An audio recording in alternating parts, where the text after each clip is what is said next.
ધોરાજી નજીક ગોજારો અકસ્માત, અસ્થિ વિસર્જનથી પરત ફરતા પરિવાર સાથે દુર્ઘટના ઘટી. રાધનપુરથી પરત ફરી રહેલા વાહન ચાલકોને પનગઢ હોટલ પાસે સ્ટીયરિંગ પરથી કાબુ ગુમાવ્યો. વાહન 2 થી 3 પલટી ખાઈને ખાઈમાં ખાબક્યું. સાથે 2 બાઇક સવાર પણ અડફેટે આવ્યા. આ અકસ્માતમાં આશરે 15 થી 18 લોકોને નાની મોટી ઇજાઓ પહોંચી છે.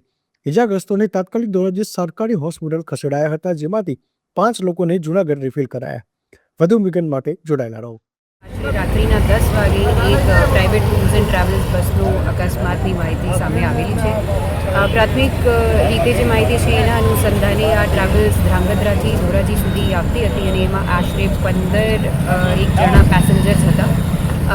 હવે સુધી બધા જ પેસેન્જર્સ હોસ્પિટલમાં છે અને બધાનો સારવાર ચાલુ છે. તપાસ આ મેટરમાં આગળ ચાલશે, જેથી આપણે ખબર પડશે કે આ અકસ્માતની બીજી શું ડિટેલ્સ છે. બેન, કેટલા ગંભીર છે એમાં? એમાં 3 જણા ગંભીર છે. પ્રાથમિક રીતે જે માહિતી આવી હતી એના અનુસંધાને, અને એ લોકોનો પણ સારવાર હવે ચાલુ છે હોસ્પિટલમાં, અને બધાની જ ટાઈમલી 108 અને તમારું નામ શું બેન? શું ઘટના બની હતી? શારદાબેન. શારદાબેન, શું ઘટના બની હતી? ક્યાં ગામ ગયા હતા, શેના માટે ગયા હતા, શું ઘટના બની હતી? આમ બહાર ગામ ગયા હતા અમે. તો બહાર ગામ ગયા હતા ને આવતા આવતા એકદમ જ પલટી ખેંચી ગાડી. કેવી રીતના પલટી ખાધી?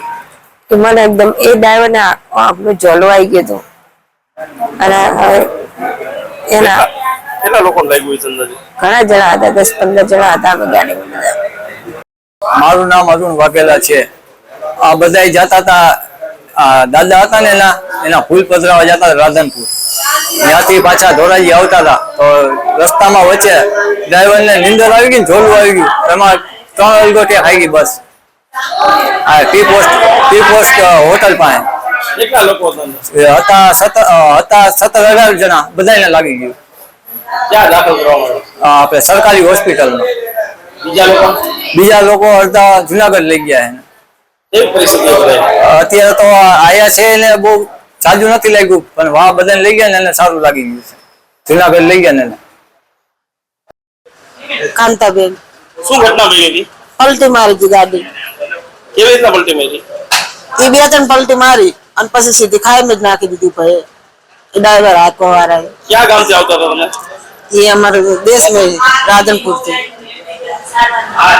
મારા સસરા ને ફૂલ પધરાવા ગયા હતા. અમારે સસરા વખત થઈ ગયા હતા ને તો, અને સ્પેશલ બંધાવેલી હતી અમે ગાડી. ક્યાં ગામ જતા હતા? ધોરાજી આવતા હતા. કેટલા લોકોને લાગ્યું છે?